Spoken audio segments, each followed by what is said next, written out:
భగీరథుడు అనేది 2 నిమిషాల్లో షార్ట్లో చెప్పి ముగించే ప్రయత్నం చేద్దాం. పూర్వకాలంలో అసితుడు అనేటువంటి రాజు ఆయన వాళ్ళ యొక్క రాజ్యంలో ఉన్నటువంటి సంఘర్షణను తట్టుకోలేక తన భార్యలతోనే వెళ్ళి ఉత్తర భారతంలో తలదాచుకుంటే ఆయనకిద్దరు భార్యలు. వాళ్ళ భార్యలో ఒక భార్య మరొక భార్యకు గర్భవతిగా ఉన్నప్పుడు విషాన్ని ఇవ్వడం జరుగుతుంది. అప్పుడు ఆమె చవన మహర్షి ఆశ్రమంలో ఉండి ఆ చవన మహర్షి యొక్క పుణ్యం వలన ఆ విషాన్ని పోగొట్టుకొని బాబును ఉద్భవిస్తే ఆ బాబు రేపటి రోజున షట్చక్రవర్తుల్లో పేరుగాంచిన వాడైతాడని చెప్పడం జరిగింది. ఆ గరళాన్ని తొలగించుకొని పుట్టి పెరిగిన వాడు కాబట్టి సగనుడయ్యాడు.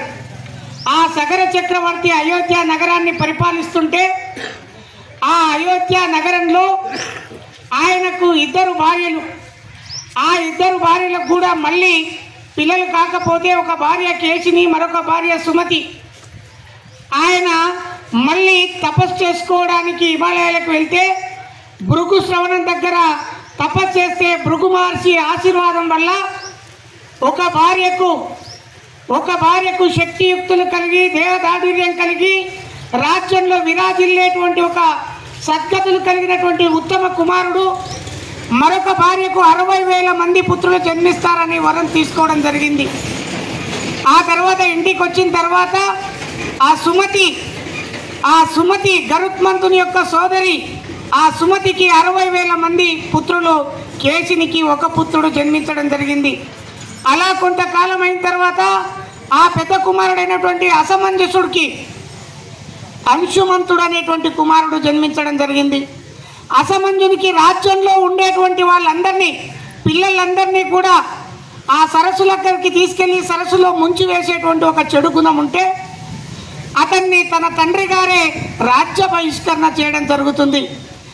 ఆ తర్వాత అంశుమంతుడికి రాజ్య పాలన అప్పచెప్పడం జరుగుతుంది. ఆ తర్వాత సగర చక్రవర్తి అశ్వమేధ యాగం తలపెట్టి ఆ యాగాశ్వాన్ని విడిచిపెడితే అక్కడ అశ్వాన్ని వెతుకుతూ 60,000 మంది పుత్రులు వెళ్తే ఈ యాగం పూర్తి అయితే ఇంద్ర పదవికి ఎక్కడ ఇబ్బంది వాటిల్తుందని దేవతల రాజైనటువంటి ఇంద్రుడు ఆ యాగాశ్వాన్ని పాతాళంలో దాచి ఉంచడం జరుగుతుంది. అప్పుడు వీళ్ళు వెతుకుతూ భూమండలాన్ని తమ చేతులతో గుణపాలతో తవ్వుతూ శరీరం అంతా ఉప్పొర్లిపోతే ఉప్పర్లు అనేటువంటి వాయిస్ కూడా అక్కడి నుంచి రావడం జరిగింది.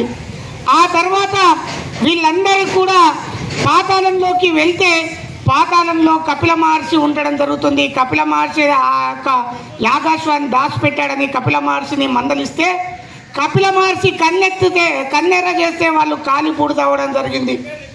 ఆ తర్వాత వీళ్ళు ఎంతసేపటికి రాకపోయినాక సగర చక్రవర్తి అంశుమంతుని పంపిస్తే అంశుమంతుడు వచ్చి చూసేసరికి వీళ్ళందరూ కాలి బూడిదైతే కపిల మహర్షిని సేవించి మరి ఎట్లా మా పూర్వులకు సద్గతులు ప్రాప్తించడం అంటే ఆకాశ గంగమ్మను భూమి మీదకి తీసుకొచ్చి వీళ్ళ సమాధుల పైన ప్రవహింపజేస్తే వాళ్లకు సద్గతులు వస్తాయని చెప్తే ఆయన మళ్ళీ బ్రహ్మ కోసం తపస్సు చేస్తాడు.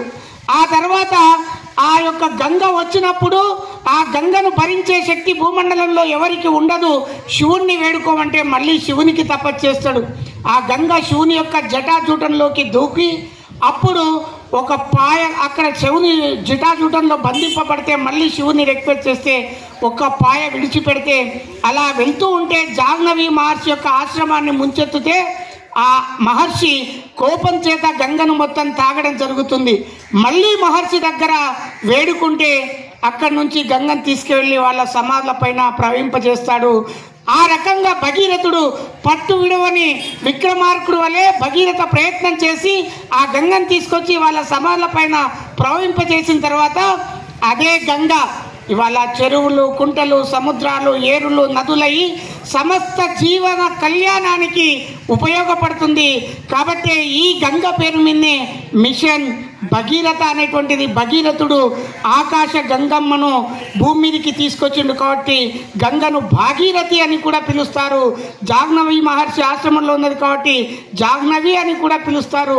ఈ రకంగా గంగను భూమి మీదకి తీసుకొచ్చినటువంటి భగీరథ మహర్షి ఒక సగర కుల బంధువు. ఆయన యొక్క జయంతి ఈరోజు. ఆయన గురించి మాట్లాడుకునే అవకాశం మనకు దక్కినందుకు అందరికీ శుభాభివందనాలు తెలియజేస్తూ ముగిస్తున్నాను. భారత్ మాతాకి జై శ్రీరామ్, జై శ్రీరామ్, జై సగర, జై సగర, జై భగీరథ, జై భగీరథ.